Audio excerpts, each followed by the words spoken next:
Hi friends, நான் உங்கள் Vasanthapriya, Thanjai Vetrivelan channel இது. எல்லோரும் நல்லா இருக்கீங்களா? நானும் நல்லா இருக்கேன். இன்றைக்கி இந்த மழைக்கும் குளிருக்கும் இதமாக சின்னதாக ஒரு ஸ்நாக்ஸ் பார்க்க போகிறோம். இதுக்கு நம்ம இதுதான் தேவைன்னு இல்லை, நம்மக்கிட்ட என்ன வெஜிடபிள்ஸ் இருக்கோ அதை வச்சு செய்யலாம். பொரிக்கிறதுக்கான மாவுக்கு மட்டும் ரவை, மைதா, கொஞ்சோண்டு இட்லி மாவு இல்லை தோசை மாவு எதனா ஒன்று, கொஞ்சோண்டு பச்சை மிளகா, அதை 3 பச்சை மிளகா, சின்ன துண்டு இஞ்சி, ஒரு 4 பல் பூண்டு, இவ்வளோதான். இதை வச்சு நம்ம ஈஸியாக செஞ்சிடலாம். இப்போ நான் எல்லா வெஜிடபிள்ஸையும் கொஞ்சம் பொடி பொடியாக நறுக்கி வச்சுருக்கேன். ரொம்ப நைஸெல்லாம் நறுக்கலை, கொஞ்சம் நல்லா கடிப்படுற மாதிரி தான் நறுக்கியிருக்கேன். உங்களுக்கு எப்படி விருப்பமோ நீங்கள் நறுக்கிங்க. அதேமாரி இஞ்சி, பூண்டு, பச்சை மிளகா 3த்தையும் நல்லா இடித்து வச்சுருக்கேன் உப்பு போட்டு. அவ்வளோதான்.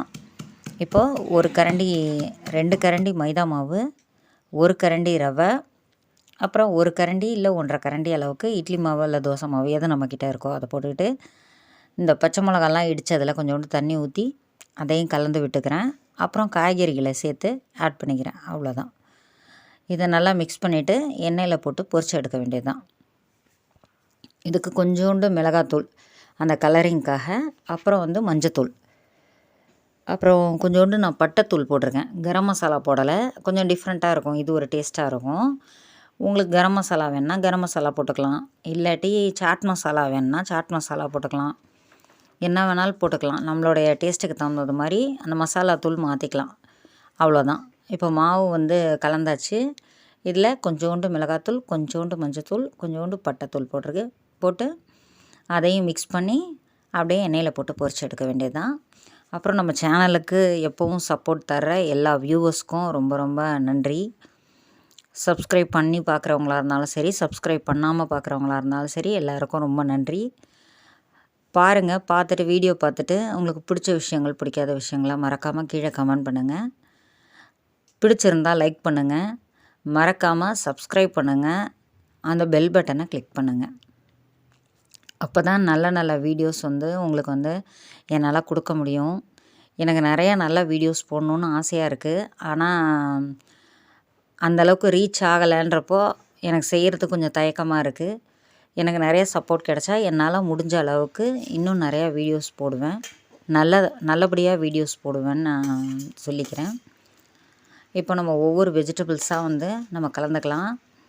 இப்போ இன்னும் வேறு எதுவும் வெஜிடபிள்ஸும் போடலாம். நம்ம இந்த கேரட் போடலாம். அப்புறம் இப்போ இந்த நீட்டமாக இருக்கிற பஜ்ஜி மிளகா போடலாம்.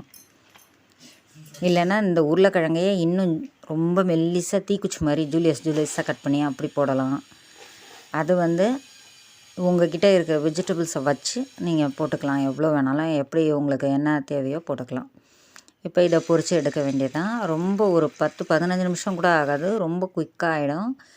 நீங்கள் ரவா போடுறது உங்களுக்கு பொடி ரவாவாக இல்லாமல் பான்சி ரவாவாக இருந்தால் மட்டும் கொஞ்சம் டைம் கொடுங்க. பயங்கரமான கிறிஸ்பாக வரும். நல்லா ரிசல்ட் சூப்பராக இருக்கும். இதோட சாஸ், சட்னி எது தொட்டு சாப்பிட்டிங்கனாலும் நல்லாயிருக்கும். பசங்களுக்கு ரொம்ப ரொம்ப பிடிக்கும். மறக்காமல் செஞ்சு கொடுங்க. செஞ்சு கொடுத்துட்டு எப்படி வந்துச்சுன்னு எனக்கு ஃபீட்பேக் கொடுங்க. தேங்க்ஸ் ஃபார் வாட்சிங். இன்னொரு வீடியோவில், நல்ல வீடியோவில் உங்களை மீண்டும் சந்திக்கிறேன்.